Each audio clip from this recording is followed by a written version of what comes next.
Le restaurant d'Akram maîtrise une spécialité célèbre au Xinjiang, l'agneau entier rôti. La sauce secrète est la première couche, puis une pâte mélangée de farine de blé, du jaune d'œuf, du curcuma, de la poudre de cumin et du poivre. 90 minutes à l'intérieur du foyer de cuisson et le plat est servi. Ma famille exerce cette entreprise depuis 30 ans et depuis toute petite, j'observais comment mon père faisait rôtir les agneaux.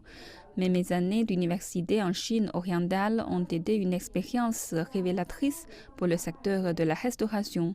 La qualité et le goût de l'agneau rôti au Xinjiang sont sans aucun doute classiques et j'ai réalisé que nous pouvions faire plus en matière de gestion de la marque. Cette femme ouïghour est devenue infirmière locale après avoir obtenu son diplôme de médecin. Mais elle a décidé de rejoindre son père en déposant le brevet, en personnalisant les emballages des produits et en développant le commerce électronique en dehors du Xinjiang. Ces dernières années, de nombreuses spécialités culinaires du Xinjiang ont connu la commercialisation et la gestion des marques.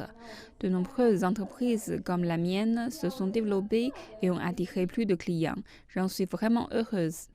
La ville a désormais inscrit sur sa liste du patrimoine culturel immatériel la marque alimentaire d'Akram. Des efforts similaires ont été déployés dans la ville de Shangji où ce chef d'ethnie Hui est la troisième génération à préparer l'un des meilleurs plats traditionnels de la région, littéralement appelé 9 bols sur 3 rangées. La société progresse ainsi que le désir de la gastronomie. Nous devons nous en tenir aux traditions et innover quant au goût et à l'apparence. Les clients qui ont ces plats cherchent aussi à découvrir la culture. Ayant bénéficié de la prospérité culturelle, M. Ma a fait écho à d'autres représentants ethniques qualifiant d'infondées les désinformations anti-chinoises sur le génocide culturel au Xinjiang. Le gouvernement de la région autonome a vraiment fait un excellent travail pour protéger notre culture ethnique. Venez le constater dans mon restaurant. Nous réalisons de bons profits grâce à l'environnement commercial encourageant. M. Ma et les autres affirment qu'ils considèrent les désinformations sur le Xinjiang comme étant ennuyeuses.